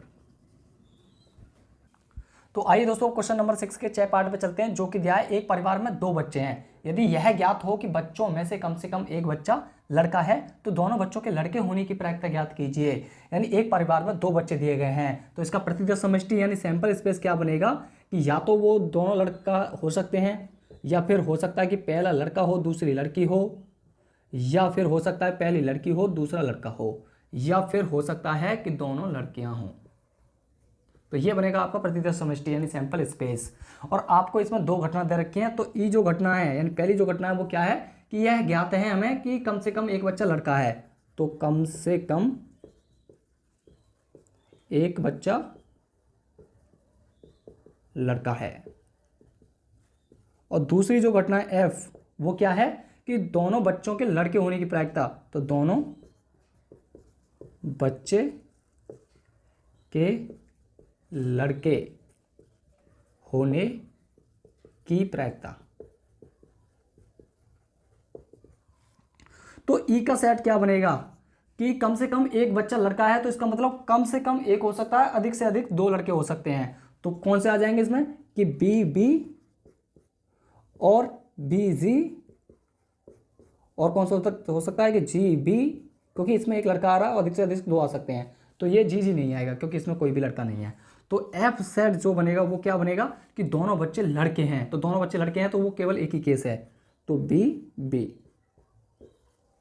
तो अब आपको निकालना क्या है कि प्रोबेबिलिटी एफ अपॉन ई, क्योंकि ई घटना घट चुकी है यानी यह हमें ज्ञात है कि कम से कम एक बच्चा लड़का है। तो जो हमें ज्ञात हो उसे हम नीचे लिखते हैं और जिसकी प्रायिकता हमें निकालनी है उसे ऊपर रखते हैं, क्योंकि दोनों बच्चों के लड़के होने की प्रायिकता ज्ञात करनी है।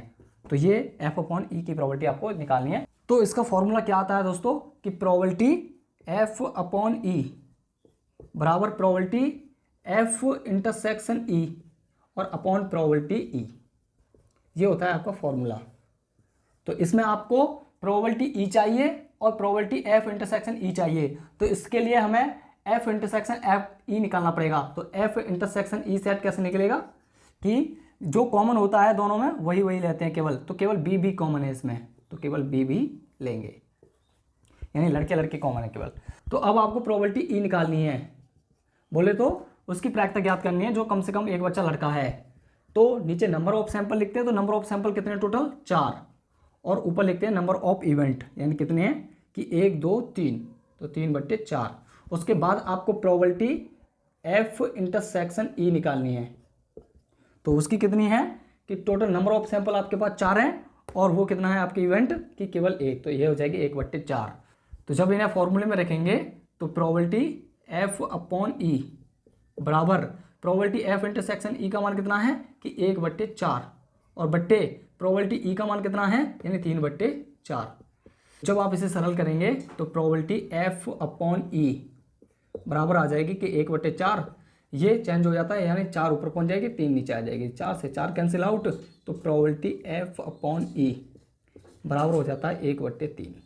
तो दिस इज आंसर। तो आइए दोस्तों अब क्वेश्चन नंबर 7 पे चलते हैं, जो कि दिया है निम्नलिखित में से किसी एक खंड को हल कीजिए। यानी आपको इसमें 2 खंड दिए हैं जिसमें से केवल आपको एक खंड करना है। तो हम क्वेश्चन नंबर 7 का ख खंड करेंगे क्योंकि ये कम समय में हो जाता है। तो जो बच्चे अगर क खंड पूछना चाह रहे हैं तो मुझे कमेंट बॉक्स में कमेंट कीजिएगा, मैं उनके लिए वीडियो प्रोवाइड करा दूंगा। तो आइए क्वेश्चन नंबर 7 का ख पार्ट देखते हैं, जो कि दिया है कि रेखाएं आर सदिश बराबर और रेखाएं ये r सदिश बराबर के बीच की दूरी ज्ञात कीजिए। तो जब भी दोस्तों इस टाइप की रेखाएं दे रखी हों, यानी r सदिश बराबर a1 सदिश प्लस के लैम्डा b सदिश, और ये दूसरी जो रेखा है a2 सदिश प्लस के म्यू b सदिश, यानी इसके रूप की दे रखी है ये, यानी देखो ये जो लैम्डा का गुणांक है वही म्यू का गुणांक है, तो ये भी b है तो ये भी b है। तो जब भी इस रूप में रेखाएं दे रखी हों तो उसके बीच की दूरी का फॉर्मूला क्या आता है, ये आपको याद होना चाहिए कि b सदिश क्रॉस a2 सदिश माइनस के a1 सदिश इसका परिमाण और अपॉन b सदिश का परिमाण, ये होता है आपके बीच की दूरी का फॉर्मूला। तो इसमें आपको देखना है कि a1 सदिश कितना है, कि a1 जो सदिश दिया है वो है आपका i प्लस के 2 से और माइनस के 4k कैप, और a2 सदिश जो दिया है वो कितना है कि 3i और प्लस के 3 से और माइनस के 5k, और जो b सदिश जो दिया है वो कितना है आपका कि 2i और प्लस के 3 से और प्लस के 6k। तो सबसे पहले आपको a2 सदिश माइनस a1 सदिश निकालना है, तो a2 सदिश माइनस के a1 सदिश निकालेंगे तो वो कितना आ जाएगा कि 3i में से i घटाएंगे तो 2i, और 3j में से 2j घटाएंगे तो केवल j बचेगा, और माइनस 5k में से माइनस के 4k घटाएंगे तो प्लस का हो जाएगा ये, इसीलिए ये बचेगा केवल माइनस का k। तो ये a2 सदिश माइनस a1 सदिश आ जाएगा। उसके बाद आपको क्या निकालना है कि इस b सदिश का परिमाण निकालना है। तो b सदिश का परिमाण कैसे निकालेंगे कि अंडर रूट में, यानी i का गुणांक का वर्ग यानी 2 दूनी 4, फिर प्लस j के गुणांक का वर्ग यानी 3 3 9, फिर k के गुणांक का वर्ग यानी 6 6 36। तो ये हो जाता है अंडर रूट में 49, और b सदिश बराबर इसका वर्ग मिला जाता है 7, तो b का जो परिमाण है वो आ जाएगा आपका 7। इसके बाद आपको b सदिश क्रॉस a2 सदिश माइनस के a1 सदिश निकालना है, यानी b सदिश का a2 सदिश माइनस a1 सदिश के साथ क्रॉस निकालना है। तो क्रॉस कैसे निकालते हैं कि सारणिक का प्रयोग कर कर i j k, तो i के नीचे i के गुणांक लिखते हैं। तो b सदिश का i का गुणांक कितना है कि 2, और a2 सदिश माइनस a1 सदिश का यानी 2, और b सदिश का j का गुणांक कितना है कि 3, और a2 सदिश माइनस a1 सदिश में j का गुणांक कितना है माइनस का 1, और b सदिश में k का गुणांक कितना है यानी 6, और a2 सदिश माइनस a1 सदिश में k का गुणांक कितना है कि माइनस के 1। तो सॉरी दोस्तों थोड़ी सी गलती हो गई यहाँ पर, यानी ये जो आपका j का गुणांक जो बचेगा वो प्लस का बचेगा, क्योंकि जब 3j में से 2j घटाएंगे तो प्लस के j बचेगा, तो ये आपका जो j का गुणांक है ये प्लस का 1 रहेगा। तो अब आपको r1 के अनुदिश प्रसरण करना है। तो जब r1 के अनुदिश प्रसरण करेंगे तो i, तो इसके नीचे वाली इसके सामने वाली लाइन दब जाती है, तो 3 की गुणा माइनस 1 में करेंगे तो माइनस के 3, फिर माइनस आता है जब क्रॉस मल्टीप्लाइज करते हैं तो 1 की 6 में करेंगे तो 1 6 6, उसके बाद माइनस आता है फिर j का गुणांक, तो j के नीचे वाली और इसके सामने वाली, तो 2 की माइनस 1 में माइनस के 2, फिर माइनस आता है तो 2 के 12, उसके बाद प्लस आता है k का गुणांक, तो k के नीचे वाली इसके सामने वाली 2 की गुणा 1 में करेंगे तो 2 1 2, फिर माइनस 2 3 6, तो ये जो बचेगा आपका ये हो जाएगा माइनस के 9i, और ये माइनस के यानी 14 हो जाएंगे, तो ये माइनस का है इसलिए ये प्लस के 14j हो जाएंगे, और ये हो जाएगा आपका माइनस का यहाँ से 4 बचा तो माइनस के 4k कैप।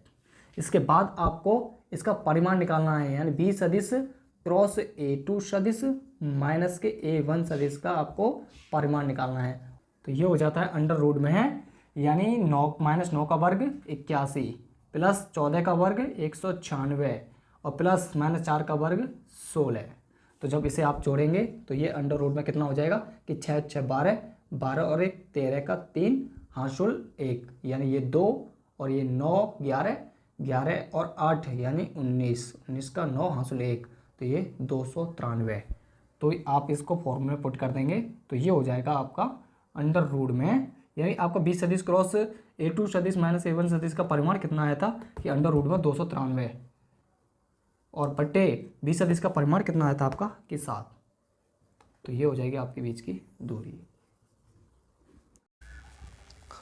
तो आइए दोस्तों क्वेश्चन नंबर 8 में चलते हैं, जो कि दिया है निम्नलिखित में से किसी एक खंड को हल कीजिए।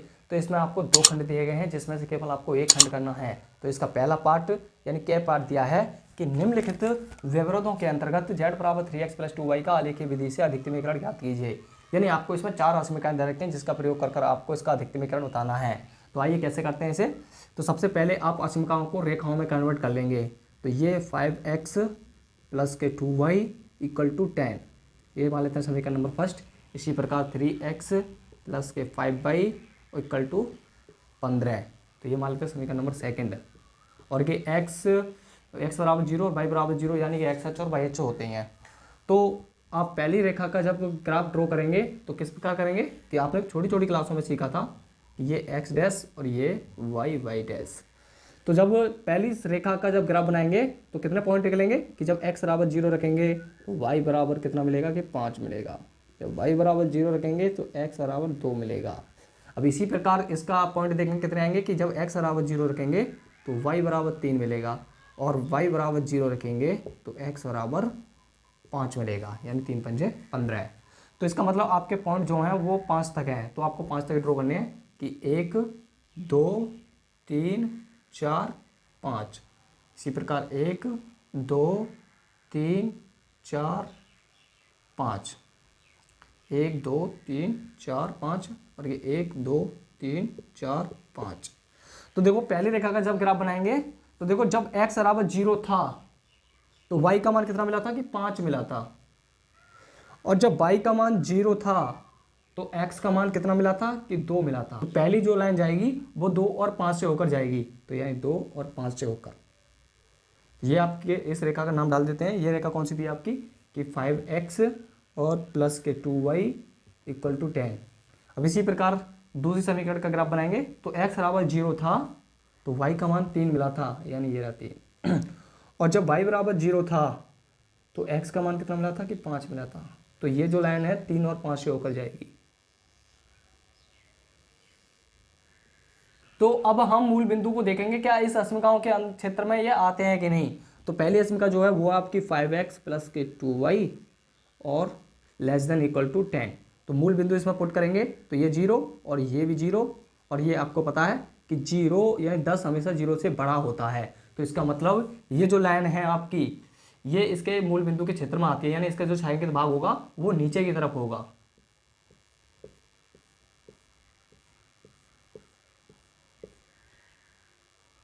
तो अब इसी प्रकार दूसरी असमीका देखेंगे कि इसकी मूल बिंदु क्षेत्र में आती है कि नहीं। तो ये दूसरी असमीका आपकी 3x प्लस के 5y और लेस देन इक्वल टू 15।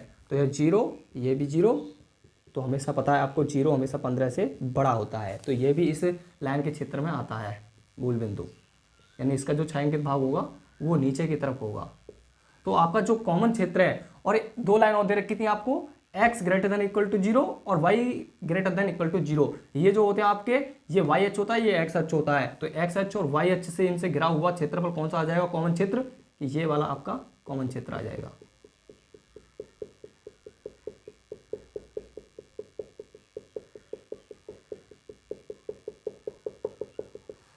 तो दोस्तों इसमें आपको कितने बिंदु मिले कि एक बिंदु तो ये मिला आपका, और एक बिंदु ये मिला, और एक बिंदु ये मिला। ये जो बिंदु आपका ये तो 2,0 है, और ये जो बिंदु है आपका ये 3,0 है, सॉरी 0,3, यानी 0,3 है। और ये जो बिंदु आपका ये बिंदु कितना होगा कि ये जो बिंदु आपका ये लाइन और ये लाइन का कटान बिंदु है। तो ये जो लाइन थी वो कितनी थी कि 5x और प्लस के 2y इक्वल टू 10, और दूसरी जो रेखा थी वो कितनी थी कि 3x और प्लस के 5y और इक्वल टू 15। जब आप इसे सरल करेंगे तो 5 की इसमें गुणा कर देंगे, यानी 3 की इसमें करेंगे और 5 में इसकी कर देंगे। तो 3 पंचे 15x और प्लस के 3 दूनी 6y, और ये 3 धाम 30, और ये 15x और ये 25y, और ये कितना हो जाएगा 15 पंचे 75। तो इसमें आपका यानी जब घटाने पर ये माइनस हो जाएगा, ये माइनस हो जाएगा, ये माइनस, ये कैंसिल आउट हो जाएंगे। ये कितने बचे आपके कि 25 में से 6y गए तो माइनस के 19y बचे, और जब 75 में से 30 गए तो ये माइनस के कितने बचे, यानी माइनस के 45 बचे। तो y बराबर कितना आ जाएगा आपका 45/19। और जब आप y का मान समीकरण नंबर फर्स्ट में रखेंगे तो x का मान कितना आ जाएगा, यानी जो समीकरण नंबर फर्स्ट है वो है आपकी कितनी, यानी 5x प्लस के 2y बराबर 10। तो इसमें आप y की वैल्यू जब पुट करेंगे तो 45/19 बराबर 10। तो 5x ये हो जाएगा आपका 10 माइनस 45 दूनी 90 बट्टे 19। तो 5x बराबर यानी 19 दहम यानी 190, 190 में से 90 गए तो यानी 100 बट्टे 19। तो 5 से 100 कट जाएगा, 20 बार 20 पंजे 100 होते हैं। तो जो आपका x का मान जो आ जाएगा वो कितना आ जाएगा कि 20 बट्टे 19।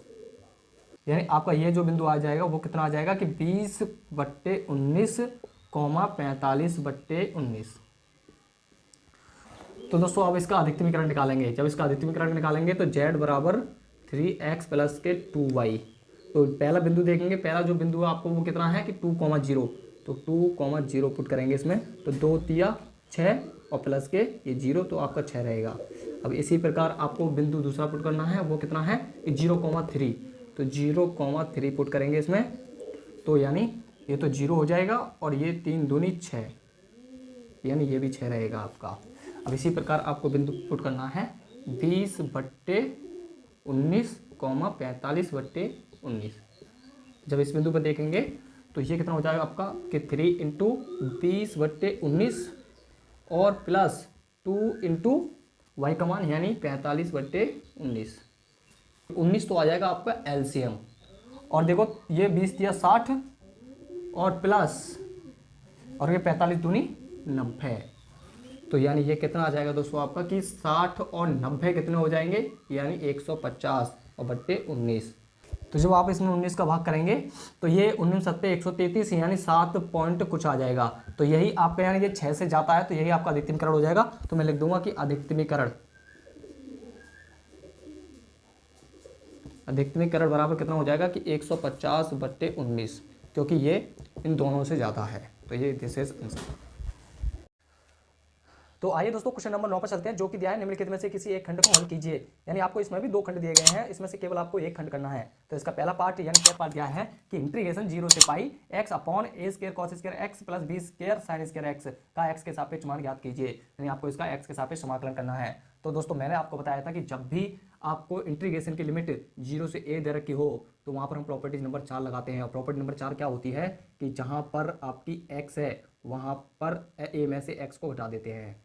तो ये होती है आपकी प्रॉपर्टी नंबर 4, जो कि आपको इस क्वेश्चन में यूज करनी है।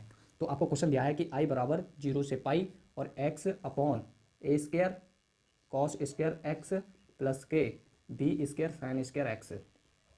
तो जब आप इसमें प्रॉपर्टी नंबर 4 लगाएंगे तो जहाँ x है वहाँ पर पाई में से x को घटा देंगे, तो pi minus x upon a square cos square pi minus x और plus b square sine square pi minus x और ये dx।